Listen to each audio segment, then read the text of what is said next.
Title: Frozen. Once upon a time there were two princesses named Anna and Elsa.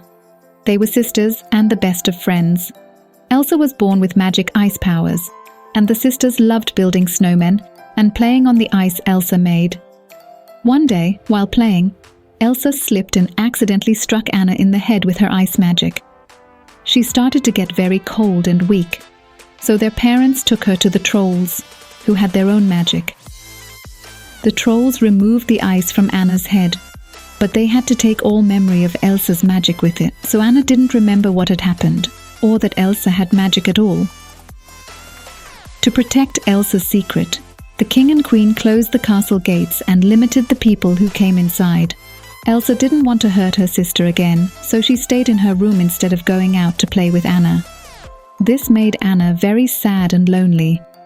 Anna kept trying to get Elsa to come out to play, but Elsa's powers were growing stronger and she didn't want to hurt her sister, so she stayed in her room. Even after the king and queen were lost in a storm at sea, Elsa didn't come out. Years passed, and it was time for Elsa to be crowned Queen of Arendelle. They opened the castle gates for only one day to let people in for the ceremony. After the ceremony, there was a big party in the ballroom where the sisters spoke for the first time in many years. Anna liked the open gates and having her sister back. Anna also met Prince Hans of the Southern Isles, who was handsome and charming and seemed to like Anna a lot. He asked her to marry him, and Anna said yes. Anna asked Elsa for her blessing for the marriage, but Elsa said no. She said, "You can't marry a man you just met."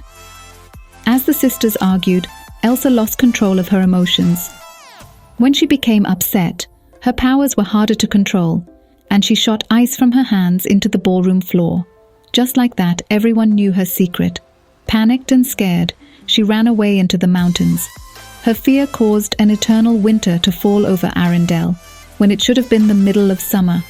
Anna went after her sister to talk to her and get her to bring back summer. Along the way, she met Kristoff, the ice harvester, and his reindeer Sven. He agreed to bring her up the North Mountain to find Elsa. They also met Olaf, an enchanted snowman that Elsa had brought to life. He helped them find the huge ice palace Elsa had built on the mountain. Anna tried to get Elsa to come back to Arendelle with her, but Elsa liked being alone on the mountain, where she could let her powers be free and didn't have to be afraid of hurting anyone. Anna told her that Arendelle was stuck in winter and they needed her to bring back summer. Elsa got upset and scared and lost control of her emotions again, accidentally striking Anna in the heart with her magic without realizing it. Anna still didn't want to leave without Elsa, so Elsa created a big snowman to make them go, thinking Anna and Arendelle were better off without her. After escaping the snowman, Kristoff realized Anna was getting cold and weak, and her hair was turning white. He knew that meant Elsa had struck Anna with her magic, and he brought her to the trolls, who were his adopted family. But Grandpappy Troll said he couldn't help her. The ice was in her heart, and only an act of true love could thaw a frozen heart. They suggested true love's kiss. Anna thought she was in love with Hans, so Kristoff rushed her back to the castle. Meanwhile, Hans took some men up the North Mountain to look for Anna and Elsa. They captured Elsa and brought her back to the castle, demanding that she bring back summer. But she told them, "Don't you see? I can't. I don't know how." Elsa escaped the castle using her magic, running out onto the frozen water of the bay. When Kristoff dropped Anna off at the castle, Hans refused to kiss her. He said he didn't really love her, he was only pretending so he could have the power to rule Arendelle. He locked her in a room in the castle, where she became weaker and colder, and would soon turn to solid ice. But Olaf found her and let her out of the room. He looked out the window and saw Kristoff rushing back to the castle. Elsa's fear was making a huge storm cloud over the castle, and Kristoff wanted to help and protect Anna any way he could because he loved her. Anna realized she loved him too, and with Olaf's help, ran out onto the frozen water of the bay to meet Kristoff for true love's kiss that would save her from freezing to solid ice. Prince Hans had followed Queen Elsa out onto the ice and told her that she'd struck Anna with her power. Elsa was devastated. All that she'd done to protect her sister had failed. Hans drew his sword and held it up above Elsa, intending to strike her.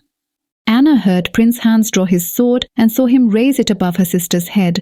She couldn't let him hurt Elsa. Instead of saving herself, Anna turned and put herself between Hans and Elsa to save her sister.